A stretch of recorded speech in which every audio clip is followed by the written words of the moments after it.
আপনাদের সকলকে নমস্কার জানাই। আমি শ্রী বিশ্বনাথ চক্রবর্তী, রাজ জ্যোতিষী। আজ আপনাদের যে বিষয়ে আলোচনা করব, বহু মানুষ এমন আছেন যে রাত্রি হলেই বাড়ির ভিতরে একা থাকতে পারেন না, ভয় ভয় ভাব, মনে হচ্ছে যেন আপনার পাশে কে হাঁটছে, নানা রকম শব্দ শুনতে পান, আর সবসময় যেন মনে আপনাকে বলে আপনার কে ক্ষতি করেছে, আপনার কেউ ক্ষতি করেছে। এই মতো অবস্থায় বহু বাড়িতে এমন আছে, সে পুরনো বাড়িও হতে পারে, ফ্ল্যাটও হতে পারে, বা যে কোনো বাসস্থানে হতে পারে। এটা একটা বাস্তুর প্রভাব বলতে পারেন। তার কারণ হচ্ছে, আমরা বহু মানুষ আছি বাস্তু মেনে কিন্তু আমরা বাড়িঘর করি না। এটা বহু মানুষের ক্ষেত্রে হয়। এটা হবারই কারণ, তার কারণ হচ্ছে গৃহ করতে গেলে আমাদের সবসময় চতুষ্কোণ জায়গা প্রয়োজন, সঠিক জায়গা প্রয়োজন, এবং আজ থেকে বহু বছর আগে সেই জায়গাতে কী ছিল না ছিল আমরা কিন্তু কেউই জানি না। আমাদের একটা বাসস্থান দরকার। অনেক কষ্ট করে প্রতিটি মানুষ একটি বাসস্থান তৈরি করে। এই বাসস্থান করার পরে বা কেনার পরে যদি এরকম অশান্তি গৃহে হয়, তাহলে এর থেকে দুঃখের বিষয় আর কিছু হয় না।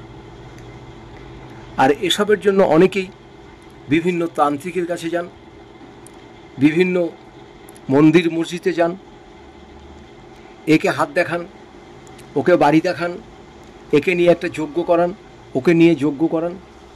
এগুলো কিন্তু বহু মানুষ বহু কিছু করে থাকে।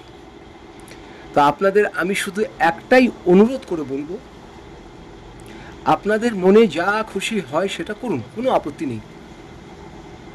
কিন্তু আপনাদের একটা কথাই বলবো,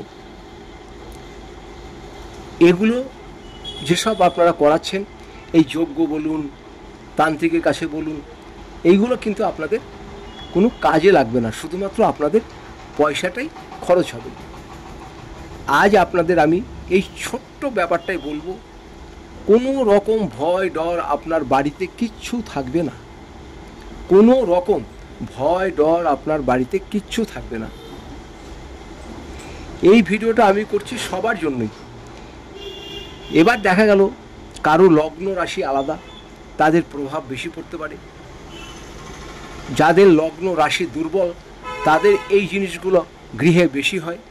যাদের লগ্ন রাশি একটু শক্ত, তাদের এই দুর্বলতাটা গ্রাস করতে পারে না। তাই আপনাদের বলবো, এটা সাধারণত যারা দুর্বল রাশির হয়, লগ্ন বা রাশির, তাদের ক্ষেত্রে এটা হয়। সুতরাং আপনারা নিজেরা কুষ্টি তৈরি করে জেনে নেবেন আপনাদের কি লগ্ন বা রাশি। ভয় পাবেন না, ভয় পাওয়ার কোনো ব্যাপার নেই।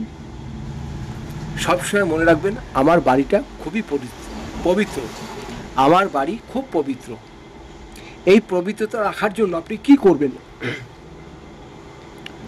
আপনার বাড়িতে একতলাই হোক বা দুতলাই হোক বা তিনতলাই হোক, যাই হোক না কেন, প্রথম স্টার্ট করবেন আপনি বাড়ির সদর দরজা থেকে। সদর দরজা ঢুকতেই ডান দিকে আপনি একটি কালো সুতো দিয়ে এক টুকরো ফিটকিরি ঝুলিয়ে রাখুন, ঢুকতেই ডান দিকে। তারপরে কি করবেন, বাড়ির প্রতিটি জানলা, যে বাইরে খুললেই জানলা বাইরে রাখা যায়, সেই জানলার রেলিংয়ের সাথে ছোট ছোট করে একটু করে কালো সুতো দিয়ে ফিটকিরি বেঁধে রাখুন।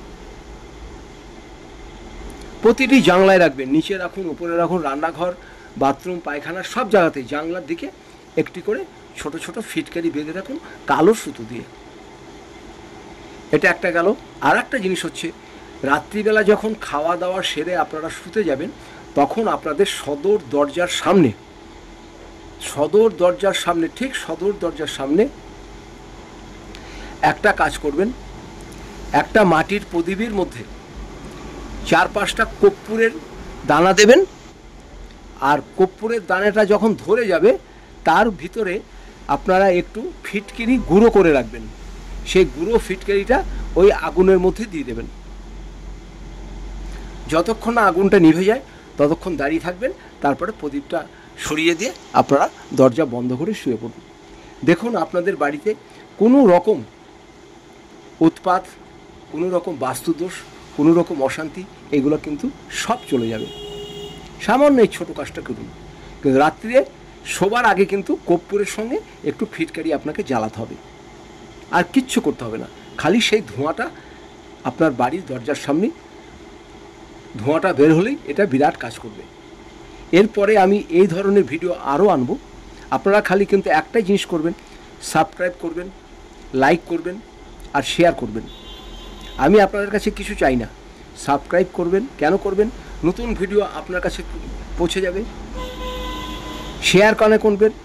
আপনার যেরকম ঘটনা ঘটছে এরকম ঘটনা আরও কিছু ঘটতে পারে, তার প্রচুর পয়সা ব্যয় হয়ে যাচ্ছে বিভিন্ন জায়গাতে, এটা যেন তার না হয়। আমরা সবার একটু উপকার করি না, দেখি না উপকার করে ঈশ্বর আমাদের ভালো রাখে কি না। আমি নিজে ভালো থাকবো, অন্যেরা চোখের জল মুছবে, এটা কিন্তু হয় না। আমি যেমন ভালো থাকবো সবাই ভালো থাকবে, এইটাই আমাদের ঈশ্বরের কাছে প্রার্থনা করতে হবে। ভিডিওটা আর বাড়াচ্ছি না। যদি ভিডিওটা ভালো লাগে তাহলে সবাইকে শেয়ার এবং লাইক করবেন। শেয়ারটা অবশ্যই করবেন, তার কারণ প্রতিটি মানুষের কাছে চলে গেলে তারা একটু আপনার দ্বারাই উপকৃত হবে, এবং আপনার দ্বারা যদি উপকৃত হয় ঈশ্বর কিন্তু আপনাকেই আশীর্বাদ করবে। এটা সবসময় মনে রাখবেন। লোকের ভালো করুন, আপনার নিজের ভালো অবশ্যই হবে। সকাল থেকে উঠে প্রতিদিন চিন্তা করুন যে আমি কটা লোকের আজকে ভালো করলাম।